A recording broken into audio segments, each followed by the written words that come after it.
আজকের ভিডিওটি এমন একটি ঘটনা নিয়ে যা জানার পর কষ্টে আপনার কলিজা ফেটে যাবে। এটি সেই ভয়ঙ্কর দিনের কাহিনী যেখানে পাষাণ ফেরাউন তার নিজের স্ত্রী বিবি আসিয়াকে নির্মমভাবে মেরে ফেলেছিল। শুধু তাই নয়, সে তার নিজের কন্যার দাসী এবং তার মাসুম সন্তানদের ফুটন্ত গরম তেলের কড়াইয়ে ফেলে মেরেছিল। কতটা নিষ্ঠুর ছিল সেই দৃশ্য, চলুন জানি সেই ঘটনা। এটি সেই দিনের কথা যখন নীল নদের পানি লাল হয়ে গিয়েছিল জাদুকরদের রক্তে। হযরত মুসা আলাইহিস সালাম এর লাঠির মুজিজা দেখে যখন হাজার হাজার জাদুকর একযোগে ঈমান এনেছিল, তখন অহংকারী ফেরাউন তাদের নির্মমভাবে হত্যা করেছিল। সে তাদের হাত পা কেটে খেজুর গাছে ঝুলিয়ে রেখেছিল। মিশরের প্রতিটি ঘরে তখন ছিল চাপা আতঙ্ক। কেউ ফেরাউনের ভয়ে জোরে শ্বাসও নিতে পারত না। এরপর একদিন ফেরাউন তার মন্ত্রীদের ডেকে বলল, দেখেছিস মুসা জাদুকরদের ওপর কেমন জাদু করেছে? ওরা আমার সামনেই আমার বিরোধিতা করল। আজ থেকে এই মিশরে আমার নাম ছাড়া অন্য কারো নাম যে নেবে, তার পরিণতি হবে আরও ভয়ানক। আমার গুপ্তচরদের ছড়িয়ে দাও, প্রতিটি ঘরে প্রতিটি মহল্লায় নজর রাখো। কিন্তু ফেরাউন জানত না, তার এই কঠোর নিরাপত্তার দেয়াল ভেদ করে তার নিজের প্রাসাদের ভেতরেই ঈমানের আলো জ্বলে উঠেছে। ফেরাউনের সবচেয়ে আদরের মেয়ে, যাকে সে চোখের মণি মনে করত, তার সেবা করার জন্য একজন বিশেষ ধাত্রী ছিল। তার কাজ ছিল রাজকন্যার চুল আঁচড়ানো, সুগন্ধি মাখানো এবং তাকে সাজানো। ইতিহাসে তার নাম পাওয়া যায় মাসিতা। মাসিতা ছিলেন একজন অত্যন্ত বুদ্ধিমতী এবং নরম মনের মানুষ। তার একটি সুখের সংসার ছিল। তার স্বামী এবং কয়েকটি ছোট ছোট ফুটফুটে সন্তান ছিল। মাসিতা জাদুকরদের শাহাদতের ঘটনা নিজের চোখে দেখেছিলেন। তিনি দেখেছিলেন কিভাবে মৃত্যুর মুখে দাঁড়িয়েও মানুষ বলতে পারে, আমরা আমাদের রবের কাছে ফিরে যাচ্ছি। সেই দৃশ্য মাসিতার অন্তরে এক বিপ্লব ঘটিয়েছিল। তিনি গোপনে হযরত মুসা আলাইহিস সালামের দ্বীন কবুল করেছিলেন। প্রাসাদের চার দেওয়ালের মাঝে তিনি যখন কাজ করতেন, তখন তার মুখে হাসি থাকত, কিন্তু অন্তরে থাকত আল্লাহর ভয়। তিনি সবসময় সতর্ক থাকতেন, পাছে কেউ তার ঈমানের কথা জেনে ফেলে। এদিকে প্রাসাদের আরেক প্রান্তে রানীর মহলে থাকতেন বিবি আসিয়া। তিনিও ছিলেন এক গোপন মুমিন। মাসিতা এবং আসিয়ার মধ্যে ছিল এক আত্মিক সম্পর্ক। তারা মাঝে মাঝে নিভৃতে কথা বলতেন। একদিন গভীর রাতে আসিয়া মাসিতাকে ডেকে পাঠালেন। আসিয়া বললেন, মাসিতা, আমি শুনেছি ফেরাউন আবার নতুন করে বনি ইসরায়েলদের ওপর নির্যাতন শুরু করেছে। আমাদের এই গোপন ঈমান আর কতদিন গোপন থাকবে? এ কথা শুনে মাসিতা দীর্ঘশ্বাস ফেলে বললেন, রানীমা, সত্য সূর্যের আলোর মতো, একে বেশিক্ষণ মেঘ দিয়ে ঢেকে রাখা যায় না। আমার মন বলছে আমাদের পরীক্ষার সময় ঘনিয়ে এসেছে। আল্লাহ যেন আমাদের ঈমানি মৃত্যু নসিব করেন। এরপর আসিয়া বললেন, আমিন। মাসিতা, তুমি তোমার সন্তানদের নিয়ে সাবধানে থেকো। ফেরাউনের নিষ্ঠুরতা তুমি জানো। দিনটি ছিল অন্যান্য দিনের মতোই সাধারণ। দুপুরের কড়া রোদ প্রাসাদের জানালায় এসে পড়েছে। মাসিতা রাজকন্যার ঘরে বসে তাকে সাজাচ্ছিলেন। রাজকন্যা আয়নার সামনে বসে নিজের রূপ দেখছিল। সে মাসিতাকে বলল, মাসিতা, আজ আমাকে এমনভাবে সাজিয়ে দাও যেন বাবা আমাকে দেখে মুগ্ধ হয়ে যায়। বাবার আজ মন খারাপ। এ কথা শুনে মাসিতা খুব যত্ন করে হাতির দাঁতের তৈরি চিরুনি দিয়ে রাজকন্যার চুল আঁচড়াচ্ছিলেন। হঠাৎ অসাবধানতাবশত মাসিতার হাত থেকে চিরুনিটি পিচ্ছিল হয়ে মেঝেতে পড়ে গেল। ঠন ঠন শব্দ হলো। একজন মুমিনের অভ্যেস হলো কোনো কিছু পড়ে গেলে বা শুরু করার সময় আল্লাহর নাম নেওয়া। মাসিতা তার অজান্তেই অভ্যেসবশত বলে উঠলেন, বিসমিল্লাহ। এ কথা শোনার সাথে সাথে মুহূর্তের মধ্যে ঘরের পরিবেশ বদলে গেল। রাজকন্যা চমকে উঠে মাসিতার দিকে তাকালো। তার চোখে ছিল বিস্ময় এবং ক্রোধ। সে মাসিতার হাত ধরল। তারপর রাজকন্যা জিজ্ঞেস করল, মাসিতা, তুমি কার নাম নিলে? তুমি কি আমার বাবার নাম নিলে? তুমি কি বুঝালে যে ফেরাউনের নামে? মাসিতার বুক ধক করে উঠল। তিনি বুঝতে পারলেন তার মুখ থেকে সত্য বেরিয়ে গেছে। এখন আর লুকানোর উপায় নেই। তার চোখের সামনে ভেসে উঠল তার স্বামী, তার ছোট ছোট মাসুম বাচ্চা। তিনি জানতেন সত্য বলার পরিণাম মৃত্যু, কিন্তু ঈমানের স্বাদ যে একবার পেয়েছে সে কি আর মিথ্যার আশ্রয় নিতে পারে? মাসিতা রাজকন্যার চোখের দিকে তাকিয়ে শান্ত অথচ দৃঢ় কণ্ঠে বললেন, না রাজকন্যা, আমি তোমার বাবার নাম নিইনি। আমি তার নাম নিয়েছি যিনি আমার রব, তোমার রব এবং তোমার বাবা ফেরাউনেরও রব, সেই মহান আল্লাহ। মাসিতার একথা শুনে রাজকন্যার রাগে ফেটে পড়ল। সে আয়না ছুঁড়ে মারল। সে চিৎকার করে বলল, কি, তুই আমার বাবার খেয়ে পড়ে আমার বাবার প্রাসাদে থেকে অন্য কাউকে রব মানিস? আমার বাবা ছাড়া আবার কে রব হতে পারে? তুই কি পাগল হয়ে গেছিস? আমার বাবা এই পুরো মিশরের মালিক। তারপর মাসিতা বললেন, রাজকন্যা, তোমার বাবা এই মিশরের রাজা হতে পারেন, কিন্তু তিনি মালিক নন। মালিক একমাত্র আল্লাহ। তিনি জীবন দেন, তিনি মৃত্যু দেন। তোমার বাবা তো নিজের শরীরে মশা তাড়াতেও অক্ষম। এরপর রাজকন্যা বলল, চুপ কর বেয়াদব, তুই যদি এখনই তোর কথা ফিরিয়ে না নিস তাহলে আমি বাবাকে গিয়ে সব বলে দেব। বাবা তোকে জ্যান্ত পুড়িয়ে মারবে। মাসিতা বললেন, তুমি যা ইচ্ছা করতে পারো, আমি সত্য থেকে এক চুলও নড়ব না। আমার রব আমার সাথে আছেন। রাজকন্যার রাগে গজগজ করতে করতে ঘর থেকে বেরিয়ে গেল। মাসিতা জানতেন তার সময় শেষ হয়ে আসছে। তিনি জানালার দিকে তাকিয়ে দেখলেন তার ছোট ছেলেটি বাগানে খেলছে। তার চোখ দিয়ে পানি পড়ল। তিনি মনে মনে আল্লাহর কাছে বললেন, হে আল্লাহ, পরীক্ষা শুরু হয়ে গেছে। আমাকে এবং আমার পরিবারকে ধৈর্য ধরার তৌফিক দাও। এদিকে ফেরাউন তার মন্ত্রীদের সাথে রাজকার্য নিয়ে আলোচনা করছিল। ফেরাউন মেয়ের কান্না দেখে সে সিংহাসন থেকে নেমে এলো। ফেরাউন বলল, কি হয়েছে? কে তোমাকে কাঁদিয়েছে? কার এত বড় সাহস? বলো, আমি এক্ষুনি তার গর্দান নেব। রাজকন্যা বলল, বাবা, তোমার প্রাসাদে থেকেই তোমার সাথে বেঈমানি করা হচ্ছে। আমার দাসী মাসিতা, যাকে আমরা এত বিশ্বাস করতাম, সে তোমাকে রব মানে না। সে অন্য কারো যেন নাম জপে। সে বলে তোমার চেয়েও বড় নাকি কেউ আছে। ফেরাউনের চোখ রাগে আগুনের মতো লাল হয়ে গেল। তার অহংকারে আঘাত লাগল। সে ভাবল, সামান্য এক দাসী আমার সামনে মাথা উঁচু করে কথা বলে? ফেরাউন গর্জন করে তার সেনাপতিকে আদেশ করল, যাও, এক্ষুনি ওই মাসিতাকে আমার দরবারে ধরে নিয়ে এসো। শুধু তাকে নয়, তার স্বামী এবং সন্তানদেরও ধরে আনো। আমি দেখতে চাই কার ভরসায় সে এত বড় কথা বলে। এ কথা শুনে ফেরাউনের সৈন্যরা মাসিতার ঘরে হানা দিল।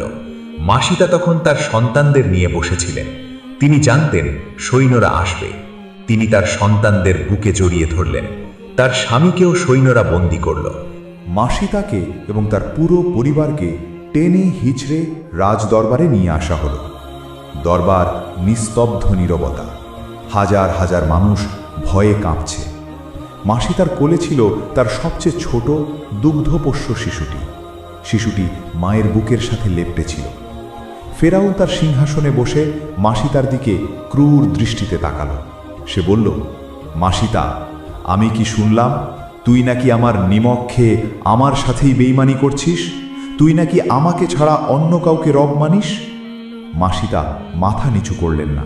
তিনি ফেরাউনের চোখের দিকে তাকিয়ে দৃঢ় কণ্ঠে বললেন, হ্যাঁ ফেরাউন, আমি সত্য বলেছি। আমার রব এবং তোমার রব হলেন আল্লাহ, যিনি এই আসমান ও জমিন সৃষ্টি করেছেন, যিনি তোমাকে ক্ষমতা দিয়েছেন, আবার তিনিই তোমার কাছ থেকে ক্ষমতা কেড়ে নিতে পারেন। পুরো দরবার মাসিতার এই সাহসিকতা দেখে স্তব্ধ হয়ে গেল। একজন সামান্য দাসী হয়ে মিশরের বাদশাহর চোখের দিকে তাকিয়ে কথা বলছে। ফেরাউন তার আসন থেকে উঠে দাঁড়ালো। সে বিদ্রূপের হাসি হেসে বলল, তোর রব সেই মুসার রব যার কোনো অস্তিত্ব নেই? তুই কি ভুলে গেছিস জাদুকরদের আমি কি করেছি? তাদের হাত পা কেটে আমি কিভাবে ঝুলিয়ে রেখেছি? তুই যদি এখনই তোর ওই কাল্পনিক খোদার নাম না ছাড়িস, তবে আমি তোকে এবং তোর সন্তানদের এমন মৃত্যু দেব যা দেখে শয়তানও ভয় পালাবে। মাসিতা বললেন, ফেরাউন, তুমি আমাদের শরীরকে কষ্ট দিতে পারো, কিন্তু আমাদের রূহকে স্পর্শ করতে পারবে না। আমাদের মৃত্যু তো আল্লাহর হাতে লেখা, তুমি শুধু উসিলা মাত্র। ফেরাউন দেখল কথায় কাজ হবে না। সে তার জল্লাদদের ইশারা করল। সে বলল, তোরা কি ভাবছিস আমি এদের তলোয়ার দিয়ে মারব? না, তলোয়ারের মৃত্যু তো খুব সহজ, এদের জন্য আমি এক বিশেষ আযাব তৈরি করব। ফেরাউন তার প্রধান জল্লাদকে আদেশ দিল, যাও, রাজভাণ্ডার থেকে একটি বিশাল তামার কড়াই নিয়ে এসো। সেই কড়াই প্রাসাদের মাঝখানে বসাও, তার নিচে দাউ দাউ করে আগুন জ্বালাও, আর কড়াইটি টকবক করা গরম তেল দিয়ে ভরে দাও। ফেরাউনের এই আদেশ পেয়ে কিছুক্ষণের মধ্যেই বিশাল এক কড়াই আনা হলো। আগুনের তাপে তেল ফুটতে শুরু করল। তেলের গরম ভাব আর গন্ধে বাতাস ভারী হয়ে উঠল। আগুনের লেলিহান শিখা দেখে উপস্থিত জনতা ভয়ে পিছিয়ে গেল। ফেরাউন মাসিতাকে সেই কড়াইয়ের কিনারে নিয়ে গেল। সে বলল, দেখছি সেই কড়াই, এই তেলের উত্তাপ দেখছিস? তুই যদি এখনো আমাকে রব বলে স্বীকার করিস তবে আমি তোকে মাফ করে দেব, আর যদি না করিস তবে তোর চোখের সামনে তোর কলিজার টুকরা সন্তানদের এক এক করে এই তেলের মধ্যে ভাজা হবে। মাছ ভাজলে যেমন শব্দ হয়, তোর সন্তানদের শরীর ভাজলেও তেমন শব্দ হবে। তুই কি চাস তোর সন্তানেরা এভাবে মরুক? মাসি তার বুকটা কেঁপে উঠল। তিনি তো মা, সন্তানদের মুখের দিকে তাকিয়ে তার কলিজা ছিঁড়ে যাচ্ছিল। তার বড় ছেলেটি ভয়ের চোটে মায়ের কাপড় খামচে ধরে আছে। মাসিতা আল্লাহর কাছে মনে মনে বললেন, হে আল্লাহ, এ তুমি কেমন পরীক্ষায় ফেললে আমাকে? আমার নিজের জান দিতে পারি, কিন্তু সন্তানদের এই মৃত্যু আমি মা হয়ে কিভাবে দেখব? কিন্তু পরক্ষণেই তিনি ভাবলেন, আমি যদি আজ দুর্বল হয়ে যাই তবে সত্য হেরে যাবে। আমার সন্তানেরা জান্নাতে যাবে, কিন্তু আমি শিরক করলে জাহান্নামে যাব। তিনি চোখের পানি মুছে ফেরাউনের দিকে তাকিয়ে বললেন, ফেরাউন, তুমি যা খুশি করো, আমি আমার ঈমান বিক্রি করব না। প্রাসাদের উঠানে তেলের কড়াই টকবক করে ফুটছে। আগুনের তাপে কড়াইটি লাল হয়ে গেছে। ফেরাউন তার জল্লাদদের ইশারা করল। জল্লাদরা মাসি তার বড় ছেলেটিকে তার কোল থেকে ছিনিয়ে নিল। ছেলেটি ভয়ে চিৎকার করে উঠল, মা গো, ওরা আমাকে কোথায় নিয়ে যাচ্ছে? মা, আমাকে বাঁচাও। মাসিতা হাত বাড়ালেন, কিন্তু শিকল তাকে আটকে রাখল। তিনি চিৎকার করে বললেন, বাবার, ভয় পাস না, আল্লাহ তোর সাথে আছেন, আমরা জান্নাতে দেখা করব। জল্লাদরা ছেলেটিকে শূন্যে তুলে ধরল, তারপর নির্দয়ভাবে তাকে সেই ফুটন্ত তেলের কড়াইয়ে ছুঁড়ে মারল। ঝনঝন শব্দ হলো, তেলের ছিটা চতুর্দিকে ছড়িয়ে পড়ল। ছেলেটির আর্তনাদ এক মুহূর্তের জন্য শোনা গেল, তারপর সব শান্ত। চোখের পলকে তার শরীর পুড়ে কয়লা হয়ে গেল। তার হাড়গুলো মাংস থেকে আলাদা হয়ে তেলের উপর ভেসে উঠল। মাসিতা এই দৃশ্য দেখে জ্ঞান হারাতে চাইলেন। তার মুখ দিয়ে কোনো শব্দ বের হচ্ছিল না, শুধু চোখ দিয়ে রক্তের মতো গরম অশ্রু ঝরছিল। ফেরাউন অট্টহাসি দিয়ে বলল, কেমন লাগলো মাসিতা? এখনো সময় আছে, বল, আমিই তোর রব। মাসিতা কাঁপতে কাঁপতে বললেন, না, আমার রব আল্লাহ, তুই জালিম, তুই শয়তান। ফেরাউন আরও ক্ষিপ্ত বলল। সে দ্বিতীয় সন্তানকে আনার নির্দেশ দিল। এই ছেলেটিও আরও ছোট, সে জল্লাদদের হাতে কামড় দিচ্ছিল, মায়ের কাছে যাওয়ার জন্য ছটফট করছিল। জল্লাদরা তাকেও একইভাবে তেলের মধ্যে নিক্ষেপ করল। আবার সেই পোড়া গন্ধ, আবার সেই হাড়গোড় ভেসে ওঠার দৃশ্য। মাসিতা আকাশের দিকে তাকিয়ে বললেন, হে আল্লাহ, তুমি ধৈর্য দাও, তুমি ছাড়া আমার আর কেউ নেই। এক এক করে তার সব সন্তানকে চোখের সামনে হত্যা করা হলো। তাদের পোড়া গন্ধে আকাশ বাতাস ভারী হয়ে গেল। উপস্থিত জনতা ভয়ে চোখ বন্ধ করে ফেলল, কিন্তু ফেরাউনের পাষাণ হৃদয়ে বিন্দুমাত্র দয়া হলো না। অবশেষে বাকি রইল মাসিতার কোলের সেই দুগ্ধপোষ্য শিশুটি। শিশুটি তখনও মায়ের বুকে মুখ গুজে দুধ পান করার চেষ্টা করছিল। সে জানে না তার ভাই বোনেরা আর নেই। ফেরাউন বলল, থাম, এবার তোর পালা। এই শেষ সন্তানটিকেও হারাতে চাস? দেখ, ও কত ছোট, ও তো এখনো দুনিয়াই দেখেনি। তুই যদি শুধু মুখে বলিস যে আমি রব, তবে আমি ওকে ছেড়ে দেব। মাসিতা এবার থমকে গেলেন।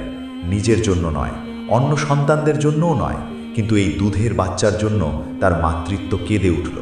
তিনি ভাবলেন, আমি মরলে সমস্যা নেই, কিন্তু এই মাসুম বাচ্চা আগুনের কষ্ট কিভাবে সইবে? ওর তো কোনো পাপ নেই। মাসিতা কিছুটা পেছাতে চাইলেন, তার পা যেন আর চলছিল না।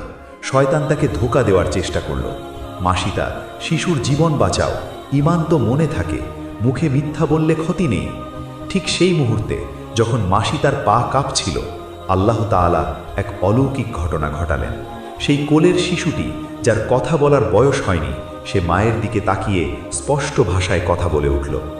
শিশু বলল, হে আমার মা, আপনি ধৈর্য ধরুন, পিছিয়ে যাবেন না, আপনি সত্যের উপর আছেন। এই আগুন তো দুনিয়ার আগুন, কিন্তু আল্লাহর জাহান্নামের আগুন এর চেয়ে 1000 গুণ বেশি গরম। আমাদের এখনই জান্নাতে নেওয়া হবে। ভয় পাবেন না মা, লাফ দিন। সুবহান আল্লাহ। কোলের শিশুর মুখে এমন কথা শুনে মাসি তার সব ভয়, সব দুর্বলতা মুহূর্তের মধ্যে দূর হয়ে গেল। তিনি বুঝতে পারলেন আল্লাহ তাকে সাহায্য করছেন। তিনি শিশুটিকে বুকে আরও শক্ত করে জড়িয়ে ধরলেন। তারপর ফেরাউনের চোখের দিকে তাকিয়ে বললেন, ফেরাউন, তোর এই আগুন আমাদের ক্ষতি করতে পারবে না। এই আগুন আমাদের জান্নাতের সিঁড়ি। আমি আসছি আমার সন্তানদের কাছে। ফেরাউন অবাক হয়ে তাকিয়ে রইল। সে ভাবল, এরা কি মানুষ নাকি অন্য কিছু? তারপর মাসিতা তার কোলের শিশুটিকে বুকে জড়িয়ে নিলেন। তিনি তেলের কড়াইয়ের দিকে এগিয়ে গেলেন। তার মুখে তখন ভয়ের বদলে এক জান্নাতি হাসি। তিনি ফেরাউনকে শেষবারের মতো বললেন, শোন ফেরাউন, তুই আমার শরীরকে পুড়িয়ে দিচ্ছিস ঠিকই, কিন্তু মনে রাখিস, আমার হাড়গুলো যখন এই তেলের মধ্যে জ্বলবে, তখন সেই ধোঁয়া আল্লাহর আরশ পর্যন্ত পৌঁছাবে। আমার রবের বিচার থেকে তুই পালাতে পারবি না। ফেরাউন রাগে হিতাহিত জ্ঞান হারিয়ে ফেলল। সে নিজের হাতে মাসিতাকে ধাক্কা দিল। মাসিতা এবং তার কোলের শিশুটি একসাথে সেই ফুটন্ত তেলের মধ্যে পড়ে গেলেন। আল্লাহু আকবার! এই শেষ ধ্বনিটি তেলের গর্জন ছাপিয়ে আকাশে ছড়িয়ে পড়ল। মুহূর্তের মধ্যে মা ও সন্তানের দেহ পুড়ে ছাই হয়ে গেল। তাদের হাড়গুলো আগের সন্তানদের হাড়ের সাথে মিশে একাকার হয়ে গেল। তেলের ওপর ভেসে উঠল শুধু কিছু সাদা হাড়। ফেরাউন ভাবল সে জিতে গেছে, কিন্তু সে জানত না এই মাসিতা এবং তার সন্তানদের সুঘ্রাণ নবীজি সাল্লাল্লাহু আলাইহি ওয়াসাল্লাম মেরাজের রাতে জান্নাতে পেয়েছিলেন। ফেরাউন তাদের দুনিয়া থেকে মুছে দিতে চেয়েছিল, কিন্তু আল্লাহ তাদের নাম জান্নাতের পাতায় স্বর্ণাক্ষরে লিখে রাখলেন। ফেরাউনের প্রাসাদের উঁচু বারান্দায় এই পুরো দৃশ্যটি দেখছিলেন মিশরের রানী বিবি আসিয়া। তিনি তার চোখের সামনে দেখলেন কিভাবে তার প্রিয় সহচরী মাসিতা এবং তার মাসুম বাচ্চাদের নির্মমভাবে হত্যা করা হলো। বাতাসের সাথে ভেসে আসা মাংস পোড়া গন্ধে আসিয়ার দম বন্ধ হয়ে আসছিল, কিন্তু তার চেয়েও বেশি কষ্ট হচ্ছিল তার অন্তরে। তিনি ভাবছিলেন, একজন সামান্য দাসী হয়ে মাসিতা ঈমানের জন্য জীবন দিয়ে দিল, আর আমি রানীর আসনে বসে সব নীরবে সহ্য করছি। আমি কি আল্লাহর কাছে মাসিতার চেয়েও ছোট হয়ে থাকব? আসিয়ার চোখ দিয়ে আগুনের মতো গরম অশ্রু গড়িয়ে পড়ল। তার এতদিনের গোপন ঈমান, যা তিনি ভয়ে লুকিয়ে রেখেছিলেন, তা আজ আগ্নেয়গিরির মতো ফেটে বের হতে চাইল। তিনি আর চুপ থাকতে পারলেন না। ফেরাউন তখনও নিচে দাঁড়িয়ে মাসিতার হাড়গুলোর দিকে তাকিয়ে পৈশাচিক হাসি হাসছিল। সে তার মন্ত্রীদের বলছিল, দেখলি আমার অবাধ্য হওয়ার ফল কি? ঠিক তখনই প্রাসাদের উপর থেকে এক নারীর বাঘের মতো গর্জন শোনা গেল। লানত তোর উপর হে ফেরাউন! ধিক্কার জানাই তোকে! তুই কত বড় নিকৃষ্ট, তুই কত বড় পাষাণ! এ কথা শুনে সবাই চমকে উপরের দিকে তাকালো। ফেরাউনও তাকালো। সে দেখল তার স্ত্রী, তার প্রাণের চেয়ে প্রিয় রানী আসিয়া তাকে অভিশাপ দিচ্ছে। আসিয়ার চোখ দিয়ে আগুন ঝরছে। আসিয়া চিৎকার করে বললেন, হে জালিম! তুই মাসুম বাচ্চাদের হত্যা করলি। তুই ভেবেছিস তুই খোদা? তুই একটা শয়তান। আল্লাহর কসম, তুই ধ্বংস হয়ে যাবি। তোর রাজত্ব মাটির সাথে মিশে যাবে। ফেরাউন বিশ্বাস করতে পারছিল না। সে দ্রুত সিঁড়ি বেয়ে উপরে উঠে এলো। সে আসিয়ার সামনে এসে দাঁড়ালো।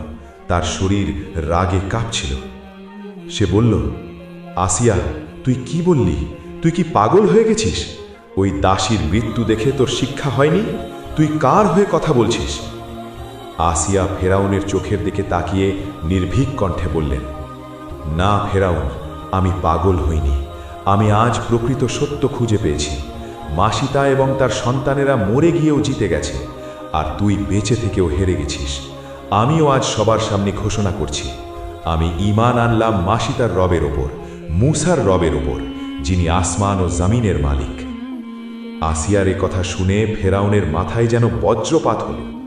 সে বলল, তুইও? আমার নিজের স্ত্রী হয়ে তুই আমার সাথে বেইমানি করছিস? আমি তোকে রানীর আসনে বসিয়েছি, আর তুই আমাকে অপমান করলি? এখনো সময় আছে, কথা ফিরিয়ে নে, বল আমিই তোর রব। আসিয়া বললেন, তোর মতো নাপাক এবং জালিম কখনো রব হতে পারে না। তুই একটা মিথ্যাবাদী। তুই আমাকে মারতে পারিস, কিন্তু আমার ঈমান কেড়ে নিতে পারবি না। আমি মূসার রবের উপর ঈমান এনেছি এবং আমি তার কাছেই ফিরে যাব। ফেরাউন বুঝল আসিয়া আর তার নিয়ন্ত্রণে নেই। তার এতদিনের সাজানো সংসার, তার গর্ব সব ভেঙে চুরমার হয়ে গেল। ফেরাউন রাগে উন্মাদ হয়ে গেল। সে তার জল্লাদদের হুকুম দিল, এই বেঈমান নারীকে আমার সামনে থেকে নিয়ে যাও। যে রানীর পোশাকে হীরা মুক্তা জ্বলত, আজ তার শরীর থেকে সব রাজকীয় অলংকার খুলে নাও, তার পোশাক ছিঁড়ে ফেলো, তাকে এমন শাস্তি দাও যা দেখে পুরো মিশর ভয়ে কাঁপবে। জল্লাদরা আসিয়ার হাত ধরে টানতে লাগল। যে রানীকে এক নজর দেখার জন্য হাজার মানুষ অপেক্ষা করত, আজ তাকে টেনে হিঁচড়ে প্রাসাদের বাইরে নিয়ে যাওয়া হলো। আসিয়ার শরীর পাথরের আঘাতে ক্ষতবিক্ষত হয়ে গেল, কিন্তু তার মুখ থেকে কোনো আর্তনাদ বের হলো না। তিনি শুধু বলছিলেন, লা ইলাহা ইল্লাল্লাহ মূসা কালিমুল্লাহ। এরপর তাকে নিয়ে যাওয়া হলো মিশরের তপ্ত মরুভূমিতে। দুপুরের কড়া রোদ তখন আগুনের মতো ঝরছিল। বালুগুলো ছিল জ্বলন্ত কয়লার মতো গরম। ফেরাউন আদেশ দিল, ওকে হাত পা বেঁধে এই বালুর ওপর শুইয়ে দাও। জল্লাদরা 4টি বিশাল লোহার পেরেক দিয়ে আসিয়ার 2 হাত এবং 2 পা মাটির সাথে গেঁথে দিল। তার পিঠের নিচে জ্বলন্ত বালু আর বুকের ওপর সূর্যের তাপ। তার শরীর পুড়ে কালো হয়ে যাচ্ছিল। তিনি তৃষ্ণায় কাতর হয়ে গেলেন। তার ঠোঁট ফেটে রক্ত বের হচ্ছিল। তিনি পানি চাইলেন, কিন্তু ফেরাউন তাকে এক ফোঁটা পানিও দিতে নিষেধ করল। ফেরাউন তার পাশে এসে দাঁড়ালো। সে বিদ্রূপ করে বলল, আসিয়া, এখনো সময় আছে। এই কষ্ট তুমি সহ্য করতে পারবে না। শুধু একবার বলো, ফেরাউন আমার রব, তাহলে আমি তোমাকে এক্ষুনি মুক্তি দেব।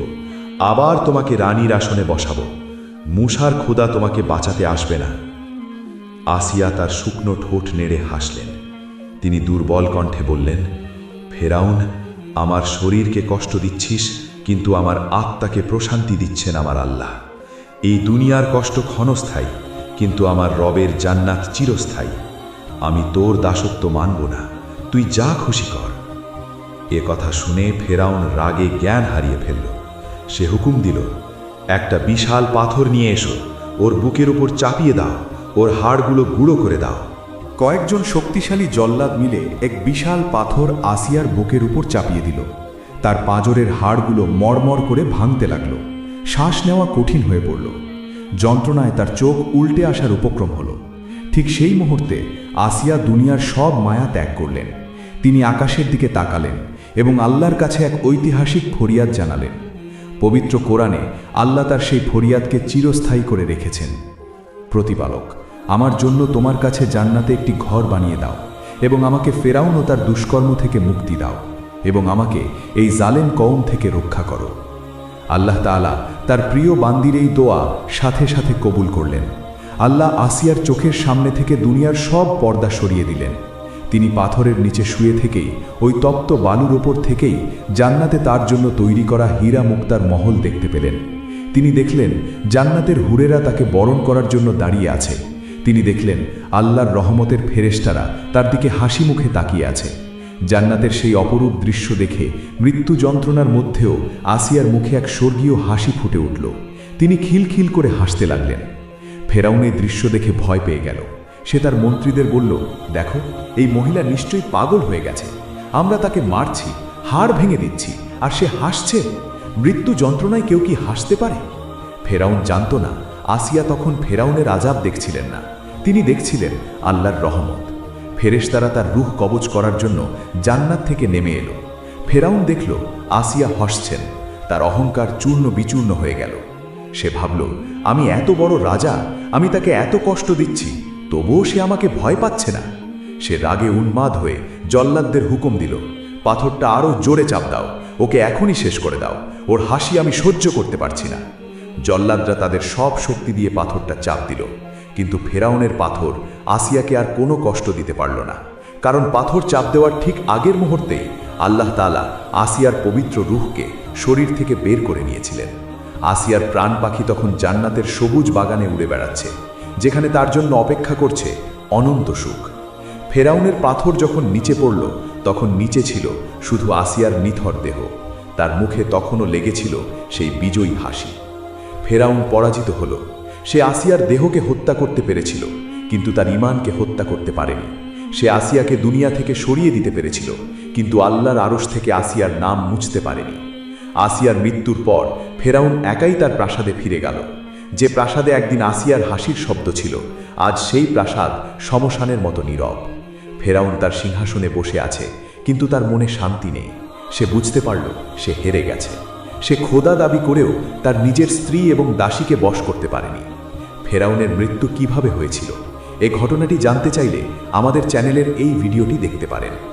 আল্লাহ তাআলা পবিত্র কোরআনে বিবি আসিয়ার উদাহরণ দিয়ে বিশ্ববাসীকে জানিয়ে দিলেন, আল্লাহ মুমিনদের জন্য ফেরাউনের স্ত্রীর দৃষ্টান্ত বর্ণনা করেছেন। প্রিয় দর্শক, আজকের এই ঘটনাটি কোনো সাধারণ গল্প নয়, এটি আমাদের ঈমানের পরীক্ষা। মাসিতা এবং আসিয়া প্রমাণ করে গেছেন, ঈমান যদি সত্যিকারের হয় তবে আগুনের কড়াই বা পাথরের চাপ কোনো কিছুই মানুষকে আল্লাহর রাস্তা থেকে সরাতে পারে না। আসিয়া ছিলেন মিশরের রানী, তার পায়ের নিচে ছিল অঢেল সম্পদ, কিন্তু তিনি জানতেন এই দুনিয়া ক্ষণস্থায়ী। তাই তিনি রাজপ্রাসাদ ছেড়ে জান্নাতের মাটির ঘর বেছে নিয়েছিলেন। মাসিতা তার চোখের সামনে সন্তানদের পুড়তে দেখেছেন, তবুও ধৈর্য ধরেছেন। আল্লাহ তাদের এই ধৈর্যের বিনিময়ে জান্নাত দান করেছেন। আজ আমাদের জীবনে ছোট কোনো বিপদ এলেই আমরা ভেঙে পড়ি, ঈমান হারিয়ে ফেলি। আসুন আমরা মাসিতা এবং আসিয়ার জীবনী থেকে শিক্ষা নিই। আমরা আল্লাহর কাছে দোয়া করি তিনি যেন আমাদের ঈমানকে পাহাড়ের মতো মজবুত করে দেন। ভিডিওটি যদি আপনার হৃদয়ে দাগ কেটে থাকে তবে শেয়ার করে আপনার বন্ধুদেরও এই সত্য ঘটনাটি জানার সুযোগ করে দিন। আল্লাহ আমাদের সবাইকে জান্নাতে একত্রিত করুন। আমিন।